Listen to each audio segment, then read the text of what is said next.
Hello, everyone. This is attorney Craig Steger. I'm late as usual, so it's about 5 o'clock, almost 5 o'clock on Monday, December 23rd. So it's a couple days before Christmas. And the reason I was late today is actually has to do with the topic today, which is how do lawyers stay up to date on their practice and what is CLE season. So I was busy doing that this afternoon. But before we get into that, let me get the unpleasant stuff out of the way. This live stream is for informational purposes only and does not constitute legal advice. Viewing or participating in this live stream does not create an attorney client relationship. So always talk to an attorney in your state who practices in the area of the issue that you have. But I am here to provide general information, and to the extent that I can, I'll tie it into Wisconsin, Minnesota, and Iowa, which are the three states that I practice. So feel free to leave a comment about anything, either during the live stream or afterwards. If I can answer the question, I'll try and answer the question. If not, or maybe I'll do another video. But if you have a question about a specific situation, like an actual legal matter for you or a family member or something like that, it's best not to leave that in a comment. It's best to reach out and talk to an attorney directly. And if you'd like to talk to me, just go down to the description and you can find my information in the description on how to get a hold of me. So with that out of the way, let's get started. So it's CLE season, and what does that mean? Well, that's continuing legal education. I know that I think doctors and other healthcare providers, probably accountants. I'm not sure about engineers, other professionals, what you or they have to do in terms of maintaining your licensing. But for lawyers, this is just a regular part of our life.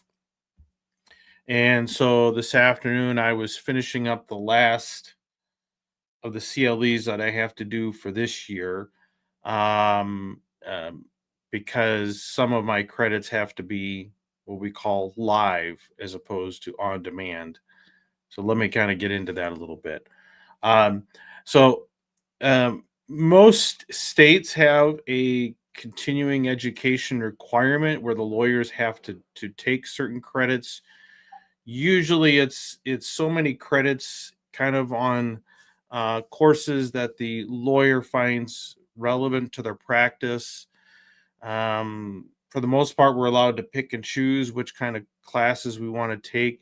Usually it's around 15 credits, 15 hours, 15 credit hours per year. And then among that, generally speaking, we have to take a certain number of credits that has to do with ethics and professional responsibility. It's one of the key features of being an attorney is we're subject to some pretty important and sometimes onerous ethical requirements. And so we have to usually get up to date on that. And so and also some states have requirements that we take classes on things such as diversity and inclusion, elimination of bias, attorney wellness, things like that. And so that's what I was doing today.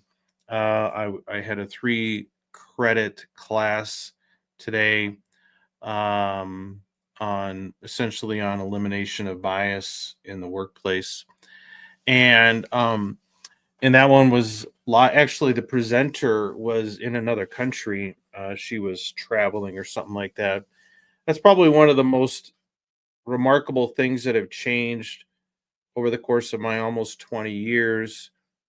When I first started practicing, um, you pretty much went in person, which is why when you would go to a presentation either at the local county level or somewhere in the area, trying to get credit for that is a big it was a big thing for us because otherwise you had to go somewhere else. And for us, I'm in the far western side of Wisconsin.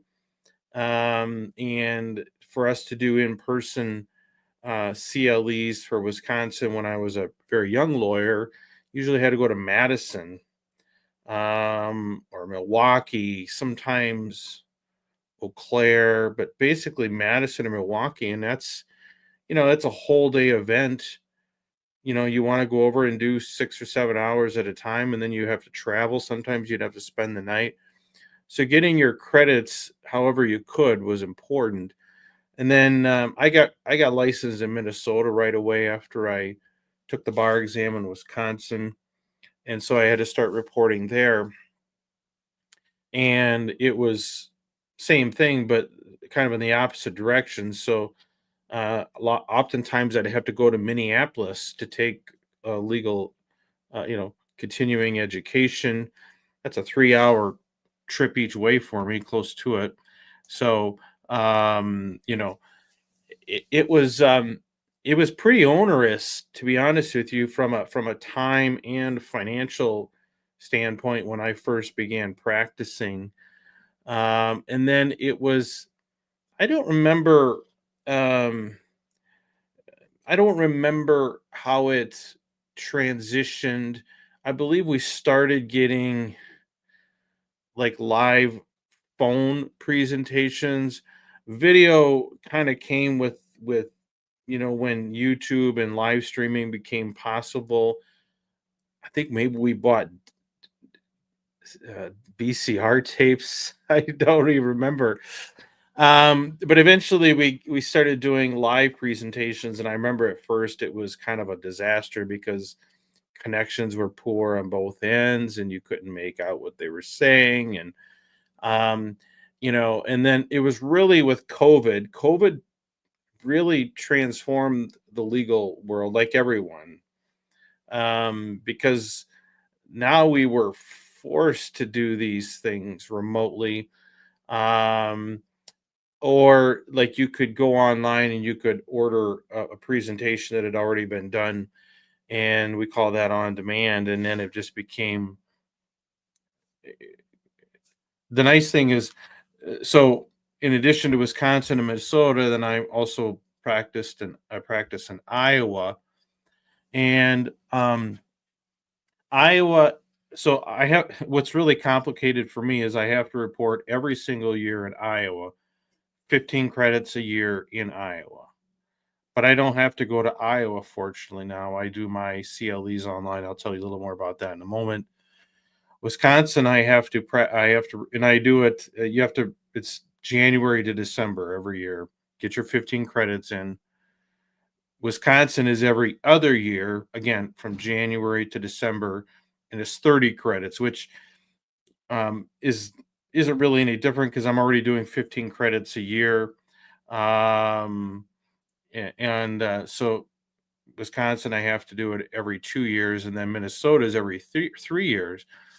And it's like 45 credits, which is a lot if you haven't.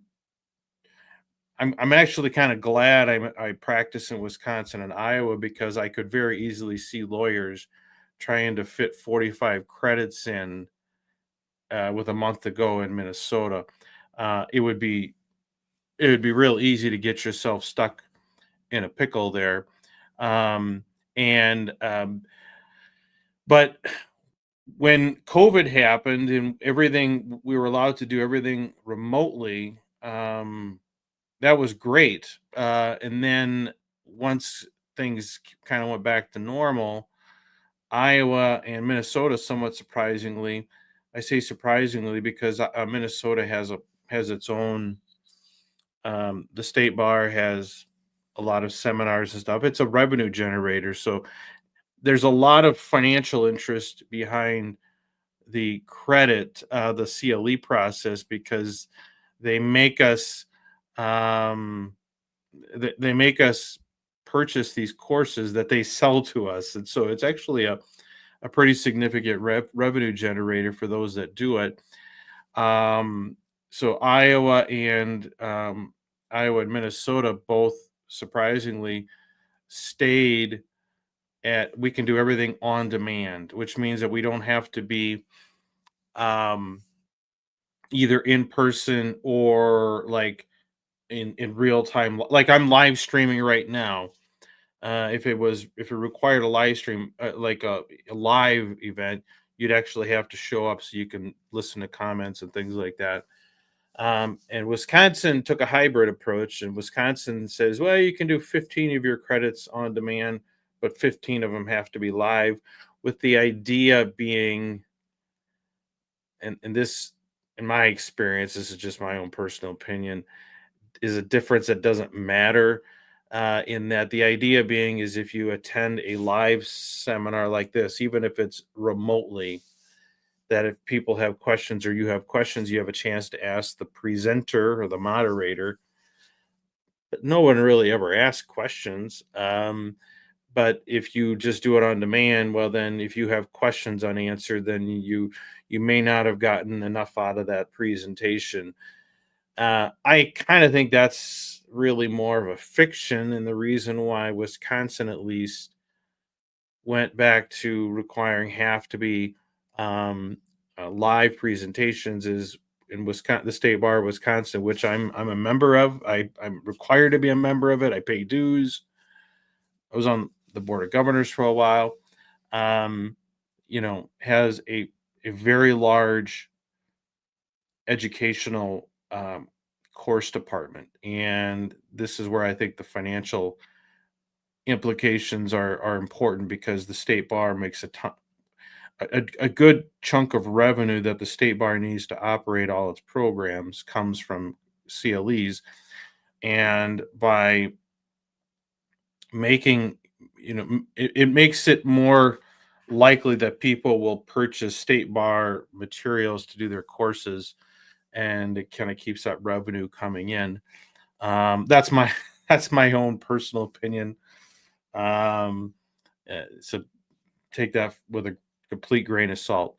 But so what I have been doing for quite a few years now is I've used two different programs, and the one I started with I've gone back to. It's the National Business Institute, NBI. I don't know if they do non-lawyer courses. This is not a paid promotion or anything like that, but I absolutely love the service. They have just a huge variety of courses, and um, really like quality speakers, and the materials you get are really good. And then when I take a course, they already verify which states approve the credit. So when I take a course, I when I do it, I check and verify that it's going to give me credit for Iowa, Minnesota, Wisconsin. So it's not like I have to take separate courses for each state.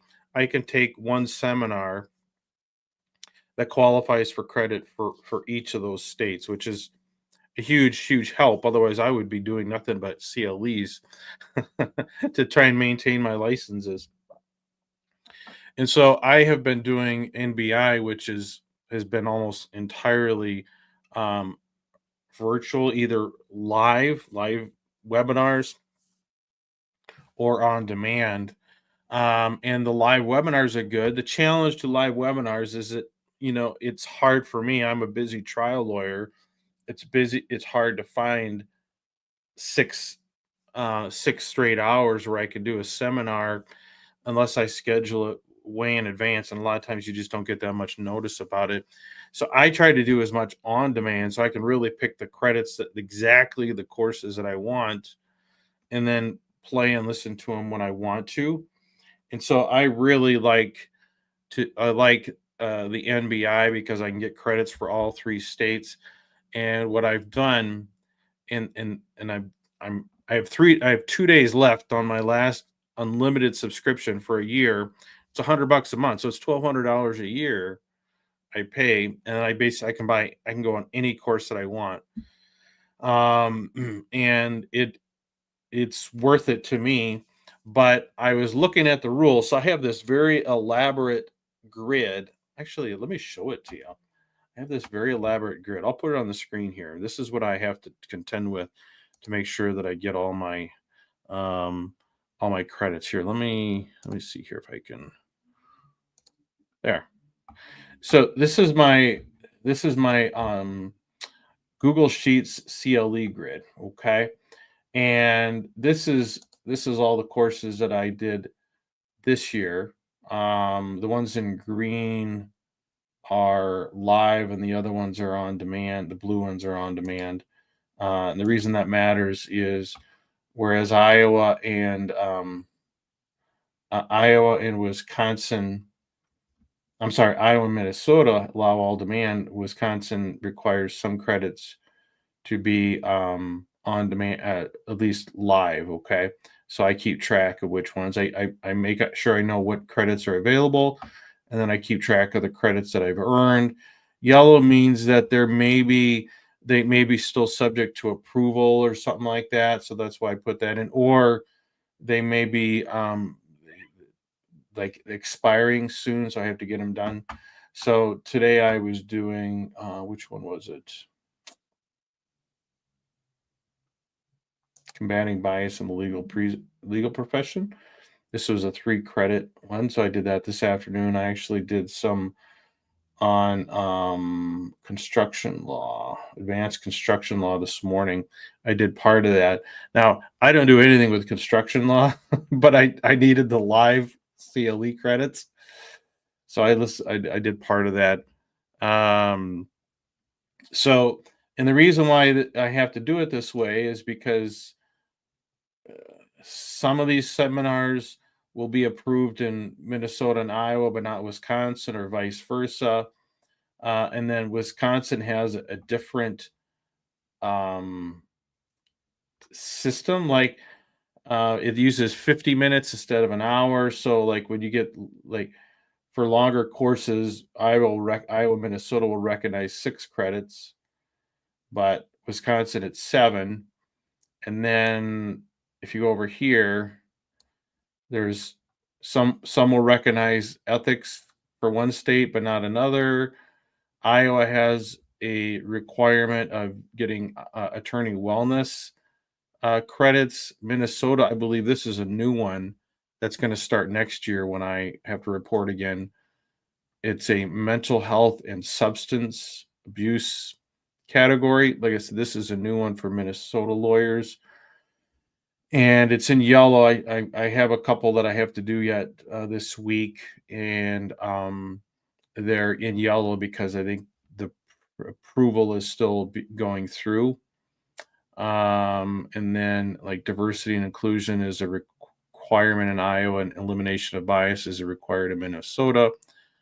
So that is that. And then what I did is I purchased a bunch. Since my unlimited subscriptions, I have I purchased a bunch for next year and then I downloaded the videos and the course materials.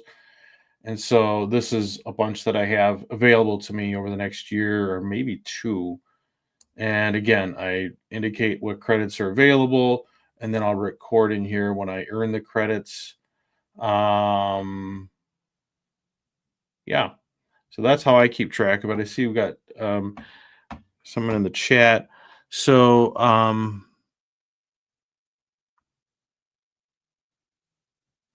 so you said so you use email calendar,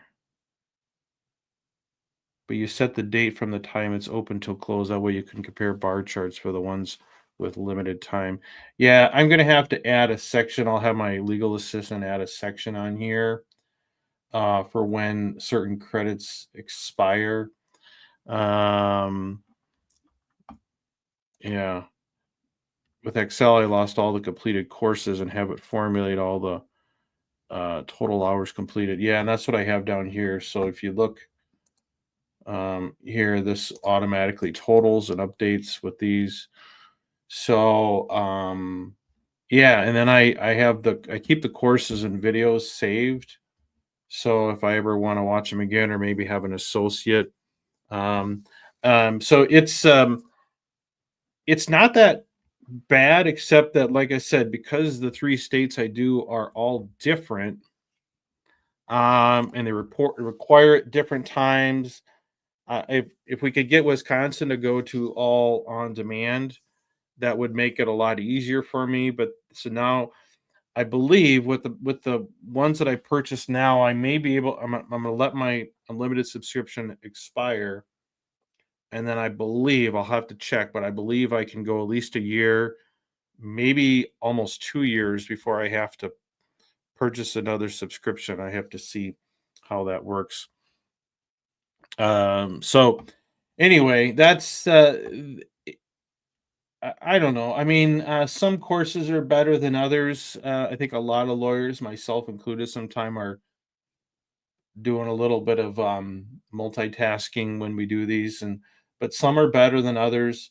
But what's really cool actually is because I store all of the course materials in in my database, I can use the AI program to like search for which ones would be good.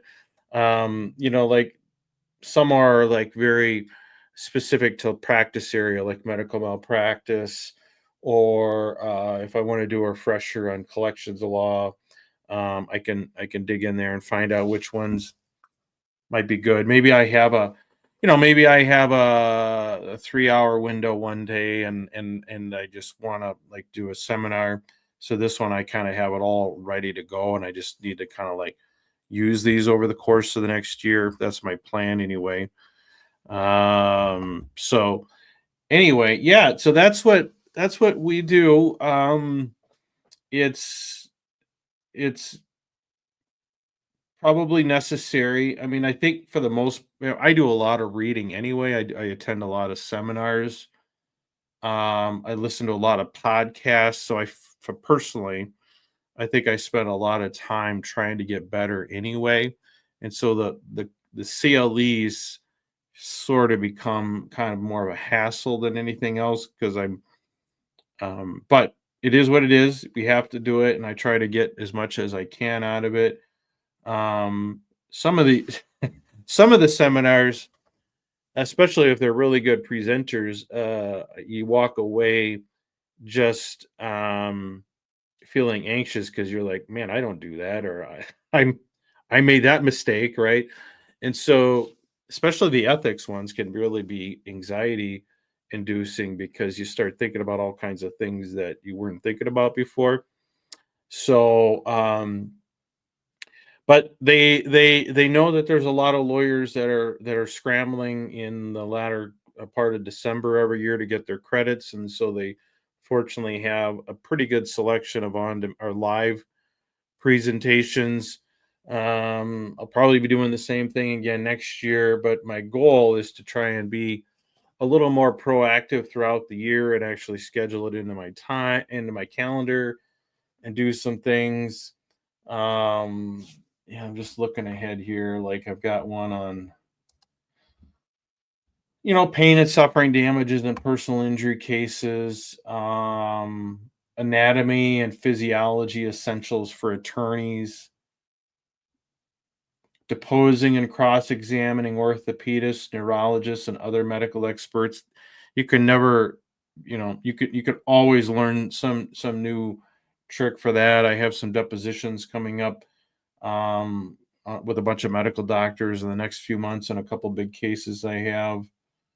11 types of insurance adjusters and how to negotiate with them. So trying to like understand the psychology of adjusters. I did one about a week ago on juror psychology, which is really changes. I think it's how juries receive information and how they view the court system, view lawyers and stuff has changed dramatically in the last 10 years. And so that those are always very helpful.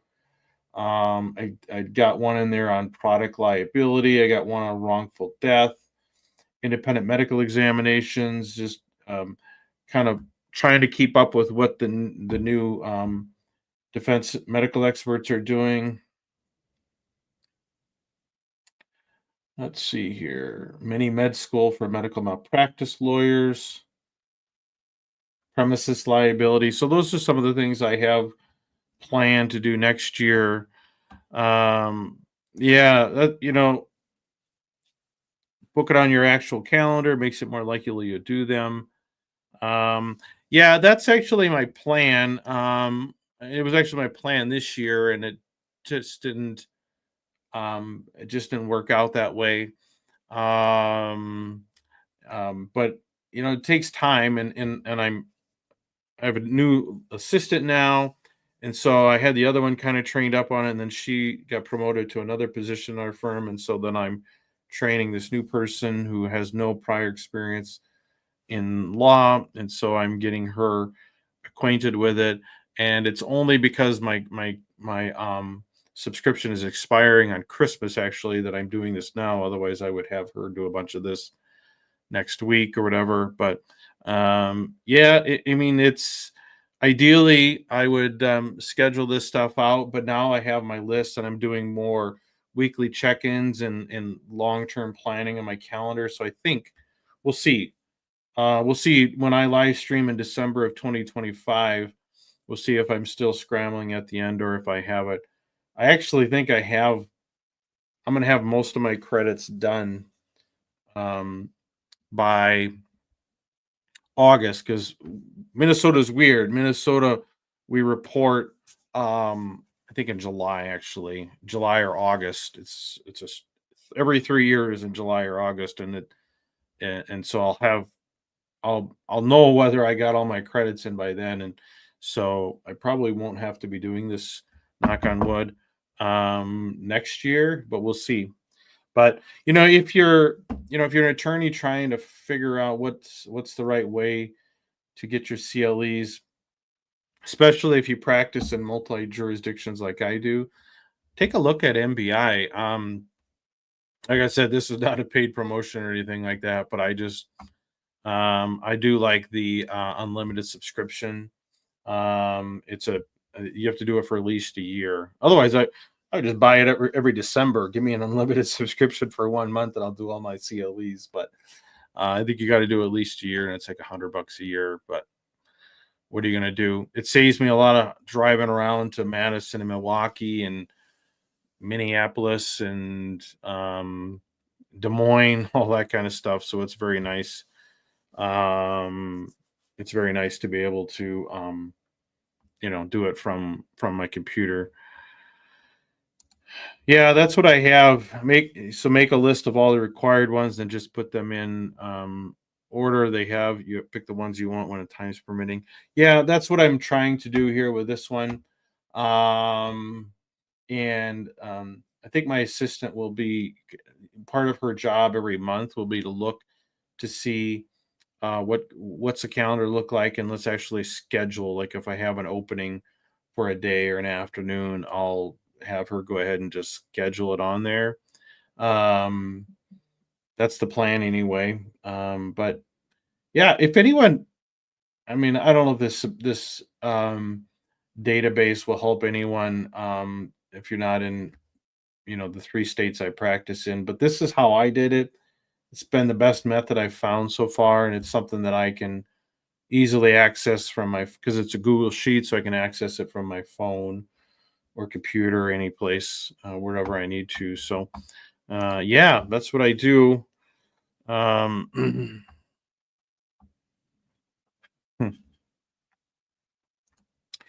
yeah, that's what we really need is someone who really is kind of a bulldog and gets after us to get stuff done because it is hard. If you're a busy attorney, you have a busy practice. Um, it's hard to make time for this stuff because it doesn't necessarily seem all that useful. You're not making money on it, obviously, and you have clients that want you, and so um, it takes purpose and oftentimes help from good persistent staff to do that. So good for you. Let's see what else. I think that's about it. Um, I was gonna live stream to Instagram today, but I couldn't get that figured out. I just finally got my Instagram page set up for my legal stuff. But what I do is I like to live stream to YouTube and to Facebook. Um, those are the places that I tend to get the most people reach out to me. I wish I could live stream directly to TikTok. Not sure if TikTok's going to get canceled or not. I I like TikTok. I actually get clients through TikTok, as crazy as it is. But I guess if TikTok goes away, that's okay. I'll probably just spend more time on YouTube and Facebook. Those teams seem to be the sweet spots. Um, yeah, I so I'm I'm kind of all over the place. I do some stuff on Twitter, uh, Facebook, YouTube, TikTok. I have not yet figured out how to unlock Instagram for legal type stuff. I post a lot of pictures of my um I post a lot of pictures of my my farm and tractors and stuff like that. But I don't think anyone wants to sit and look at a lawyer talk about cases on Instagram, but there are lawyers that do it. They're better marketers than me. Um, so my biggest clientele,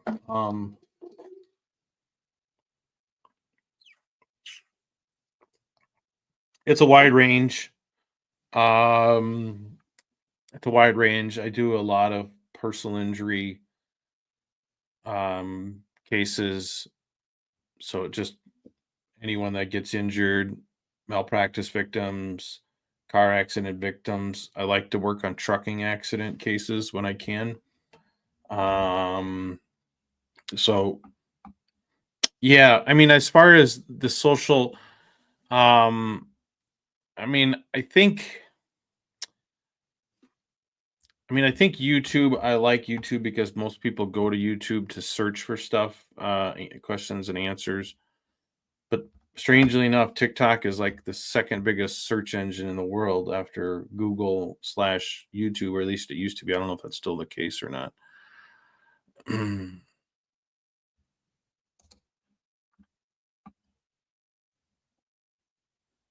Lots of people Lots of people do tag at Law 101 or whatever. Yeah.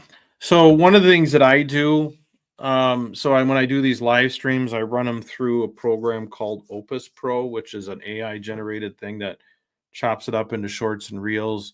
And then I pick the ones that I like, I'll edit them, and then I post them from Opus to YouTube, TikTok, Facebook. You could do Instagram. Um, yeah, I mean, one of the things. So one of the things that I talk a lot about, it's Wisconsin specific, but because I've seen it come up too many times. Like here in Wisconsin, we have this sponsorship liability statute. So when your teenager gets their license at, let's say, 16, they go in and the parents or sponsor, guardian, whoever, has to sign for them to get their license, and then basically is a guarantor. If they get in an accident and they cause injuries, you become personally liable for them, up to $300,000. That's the current Wisconsin statute. Um, a lot of people don't have $300,000 in liability insurance, and I've had multiple clients that I've represented who were in that situation where their, let's say, son or daughter just got their license, got into kind of a bad crash, and they only had 150,000 of insurance, and then they were looking at, personal liability. So I like to remind, especially Wisconsin parents and teenage drivers, as much as I can, about that wrinkle in the law, and really encourage them to talk to their insurance agent and try and get that make sure you got enough insurance. So I do a lot of videos on that. Um Yeah, I use AI to like I like to use Chat GPT to come up with ideas and summaries, starting points.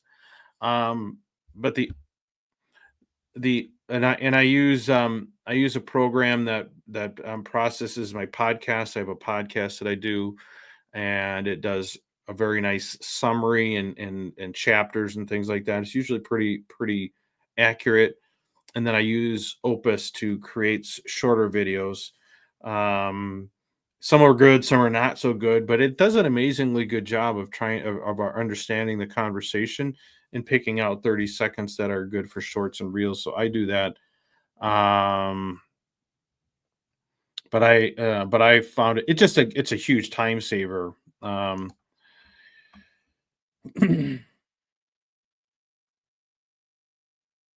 yeah, I mean, I don't let AI just run amok. I mean, it'll give me let's see, this live stream is 36 minutes now. If I run it through it, it'll probably give me a dozen options, shorts and reels. I still go in and either adjust the clips that it's using, or I scrap it entirely. You can remove pauses and ums, and I do a lot, so you can remove all that, which is kind of nice. You can adjust when it starts and ends, and then I always have to kind of refine the titles and summaries and things like that. But it's a nice time saving thing, so I really like using it as an aid as opposed to replacement. So I'm a huge fan of using Opus. I mean, it's a program I've been using for a while, and I use it a lot because it really does a nice job um, creating shorts and reels that you can use for your social media marketing, things like that, or your podcast. The one podcast I have over 500 subscribers, and I grew most of the subscribers by it's a YouTube podcast, so there's video with it, and you run it through Opus, and that's how I would typically the people that want to see my podcast. That's how they would find me. I'd show up in their shorts feed, and so I really like that. Um, and I think just for anyone, I mean, someone that's looking for questions of a legal question or whatever, um, give them a shorter reel. It gives them kind of a flavor for you as a person and what they're do you have what they're looking for. um it seems to me a lot of lawyers have gone overboard on the marketing. I mean, the shorts and reels are so heavily edited. It's so heavily edited that it looks like another commercial. I'm kind of non that way, probably to a fault. I probably should put a little more um pizzazz into my videos, but I just try to be a normal person coming in, live streaming, and then my shorts and reels are pretty much, I don't put a lot of bells and whistles. I don't even do the captions because I kind of find them distracting. I just find the clip that says what I want to say. I try to find a sensible title and whatever, and then I just go with it. And I've had a lot of luck with that. So yeah. Let's see what else.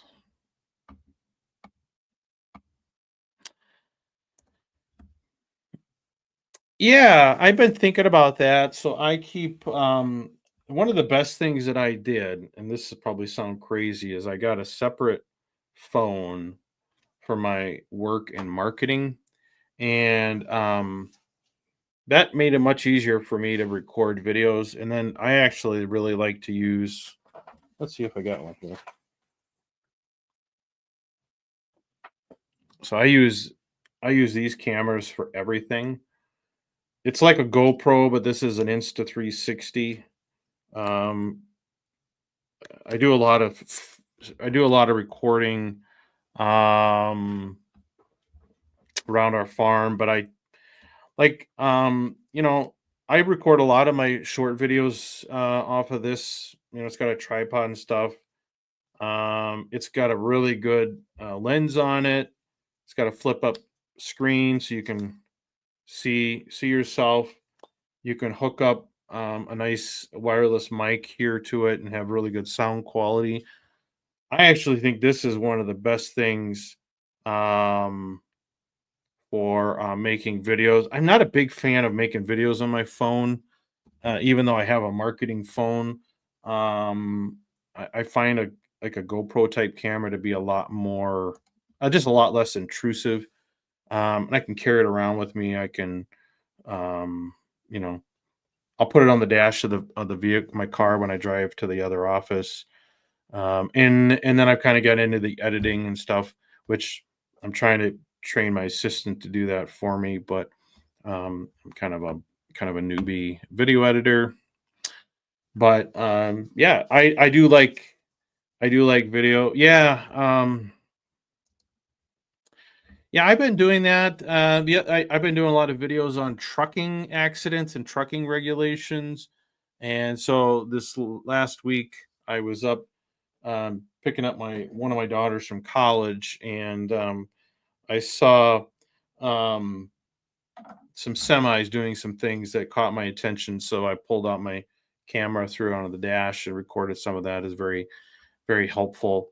I keep it on the dash so that if like I said, I do come across something noteworthy, I can hit record real easily and capture that footage.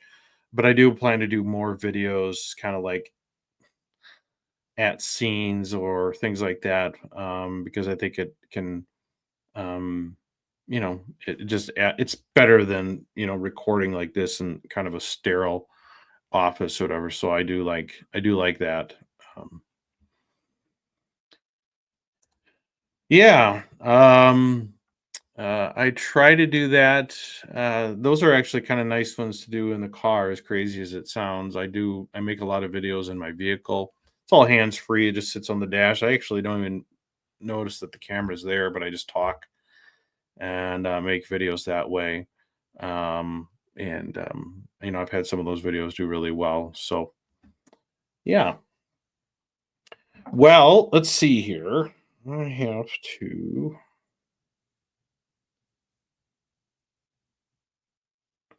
I'm just checking out the gym schedule because that's where I'm going next year. I'm going to go work out. Um, oh, nice. Yeah, they just posted the gym. So the high school is right over here. Has I go there and I work out when I'm at this office, and they were supposed to be closed for the next 2 weeks, but they just posted some hours during the holiday season. So I'm very excited about that. Um, but yeah, I'm gonna head over and work out a little bit, get ready for the Christmas season. I hope everyone has a great holiday with your family. Um, yeah, so I'll have most of the kids home tomorrow. Our oldest son is he's out of Camp Pendleton in California. Um, he is not coming back this Christmas, but we're actually going to go visit him in a few weeks. We're going to meet him in Phoenix and spend some time. But otherwise, we'll have most of the kids at home tomorrow and do all the gifts and stuff like that. So, yeah, you too. I always enjoy having you show up. I won't probably live stream tomorrow, which is Christmas Eve or Christmas, obviously. But I'll probably be back at it on Thursday and Friday. So if people have things that they're interested in and have any questions about, I'll do my best to answer them. Yeah, you too. I hope you enjoy the holiday season, and we'll catch you afterwards. So appreciate everyone who watched this, and for anyone who catches this recording later on, please leave a comment if you have any questions or things like that. And if you need to reach out to me privately, just go to the description. You can find my email, and there's a place you can call and text, all that kind of stuff. So have a Merry Christmas, everyone. And until next time, everyone, have a good one.